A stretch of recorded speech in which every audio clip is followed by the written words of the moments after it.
Did you know that narcissistic abuse can rewire your brain? It's not just emotional pain, it changes how your brain works. It makes you more anxious, self-doubting, and stuck in survival mode.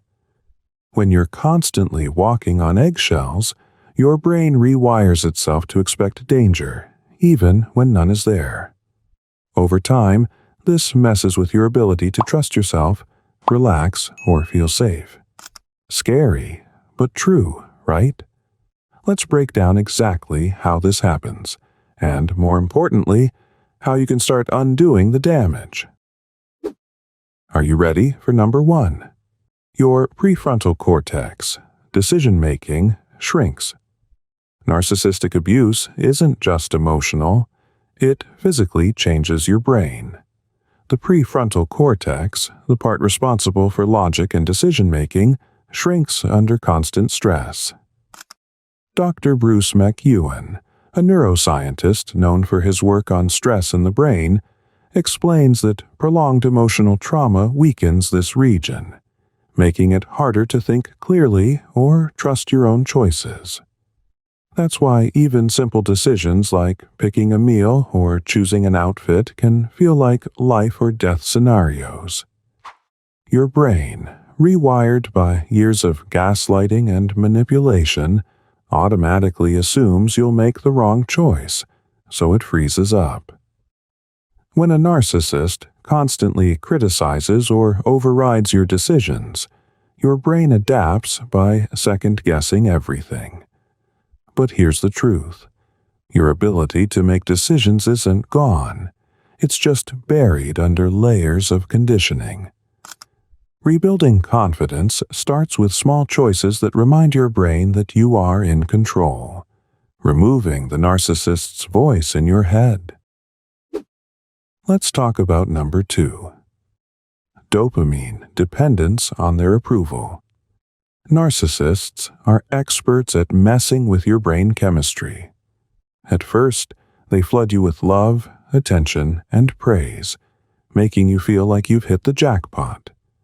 Then, just when you're comfortable, they pull away, acting cold, distant, and indifferent. Dr. Robert Sapolsky, a neuroscientist and author of Behave, explains that this kind of unpredictable reward system triggers dopamine spikes, the same way a gambler gets hooked on a slot machine. Your brain learns to chase their approval, craving those rare moments of affection, even if it means enduring long stretches of emotional neglect. This cycle creates a toxic addiction. Instead of recognizing the narcissist's love as conditional and manipulative, your brain fixates on winning it back. Dr. Helen Fisher, a biological anthropologist, found that love activates the same brain regions as drug addiction, explaining why leaving a narcissist can feel like withdrawal.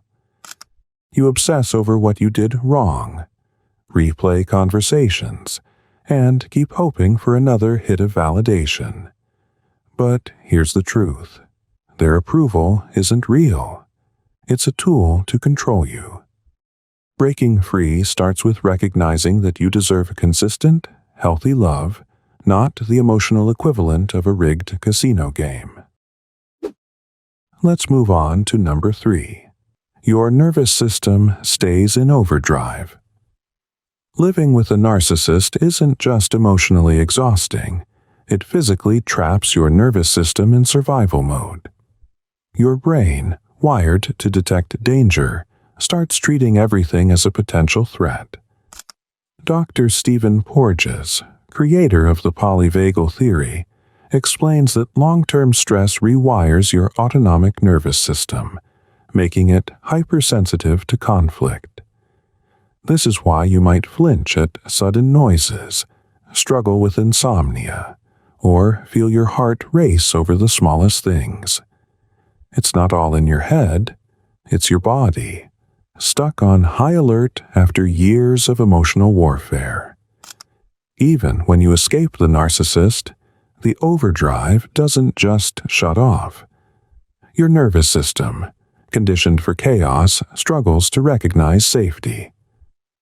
Dr. Judith Lewis Herman, a trauma expert, describes CPTSD as a state where your body forgets what peace feels like, leaving you either hyper-anxious or completely numb. You might zone out in conversations, feel exhausted all the time, or have random panic attacks that make no sense. But healing is possible. It starts with teaching your body that safety is real through deep breathing, movement, and reconnecting with what calm truly feels like. You deserve more than just survival. You deserve to live. Now, let's continue to number 4. You develop a trauma bond, A.K.A. Stockholm Syndrome. When love feels like a battlefield, your brain starts mistaking the war for home. Trauma bonding isn't just emotional. It's neurological. When a narcissist cycles between affection and cruelty, your brain struggles to tell the difference. This bond is one of the hardest things to break because it feels like love, even when it's just control in disguise. Dr. Joseph Carver, a clinical psychologist, compares trauma bonds to Stockholm Syndrome, where hostages grow attached to their captors as a survival mechanism. Your mind rewires itself to believe that staying is safer than leaving. That's why, even after the worst betrayals, you may still feel an intense pull toward the narcissist, as if walking away is losing a part of yourself. But here's the truth. Love isn't supposed to feel like captivity. Real healing starts when you recognize that what you're craving isn't them. It's the safety and peace you've been deprived of for far too long. You shouldn't miss number 5. Hypervigilance becomes your default. When you've lived in a storm for too long, even sunny days feel suspicious. Narcissistic abuse trains your brain to expect danger at every turn. You become hypervigilant, always scanning for signs of anger, manipulation, or rejection to avoid traumatic consequences. Dr. Peter Levine, a trauma expert and author of Waking the Tiger, explains that trauma traps the nervous system in a constant state of fight or flight, making it impossible to fully relax.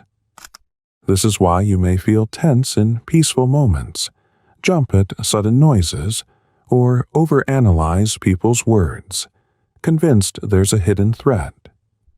Your brain, wired for survival, no longer trusts that safety is real. Hypervigilance doesn't just disappear once the narcissist is gone. Your overactive amygdala, the part of your brain responsible for fear, keeps sounding the alarm even in harmless situations. But here's the truth. Healing isn't about never feeling fear again. It's about teaching your brain that not everything is a threat. Through therapy, mindfulness, and self-compassion, you can remind yourself that you are no longer in danger. You're free. Are you still up for number 6? Gaslighting scrambles your memory. When someone constantly rewrites your story, you start forgetting how it was supposed to go. Gaslighting isn't just about making you question reality at the moment. It rewires your brain. Narcissists twist facts, deny things they said, and make you feel like you're imagining things, all to keep you dependent on them. Over time, this mental whiplash takes a toll on your hippocampus, the part of your brain responsible for memory and learning. Dr. Karistan Koenen, a trauma psychologist, explains that prolonged emotional abuse shrinks the hippocampus, making it harder to store and recall information. This is why you might forget details of past events, struggle to trust your mind, or second-guess memories that used to feel clear. The worst part is you start gaslighting yourself. Instead of confidently remembering what happened, you hesitate. Your brain learns that questioning yourself is safer than challenging the narcissist. But here's the truth. Your memory isn't broken. It's been hijacked. Healing starts with validating your own experiences, journaling to rebuild trust in your thoughts, and surrounding yourself with people who don't rewrite reality. Because your story matters, and it's time to reclaim it. Let's keep it moving to number 7. You struggle with emotional regulation. When your emotions have been a puppet show for too long, it's hard to take back the strings. Narcissists don't just play with your mind. They play with your emotions too. One day, they shower you with love and validation, making you feel on top of the world. The next, they withdraw, criticize, or give you the cold shoulder, leaving you desperate for their approval again. This emotional roller coaster conditions your brain to rely on them to dictate how you feel. Over time, this takes a serious toll. Because your brain has been trained to respond to the narcissist's moods, you may struggle to understand your feelings. Dr. Alan Shore, a leading expert in neuropsychology, describes how chronic emotional stress weakens the brain's ability to self-soothe. It makes you more prone to anxiety, mood swings, and emotional exhaustion. You might overreact to small stressors or shut down completely when things get tough. The good news is that emotional regulation can be relearned.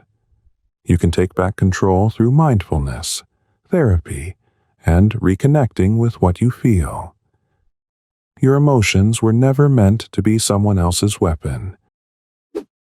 Here comes number 8. Overactive amygdala. When your brain has been on high alert for too long, even peace feels like a trap. Narcissistic abuse keeps your amygdala, the part of your brain that controls fear, stuck in overdrive. Every time the narcissist explodes or gives you the silent treatment, your brain registers it as a threat. Over time, your amygdala gets used to firing all the time, even in situations that aren't dangerous. Dr. Martin Teicher, a neuroscientist specializing in trauma, found that long-term emotional abuse makes the amygdala hyperactive, leading to constant anxiety, panic, and an exaggerated startle response. This is why you might feel jumpy, uneasy, or always on edge, even when nothing is wrong. You may find yourself overanalyzing people's moods, expecting the worst, or feeling anxious for no reason at all.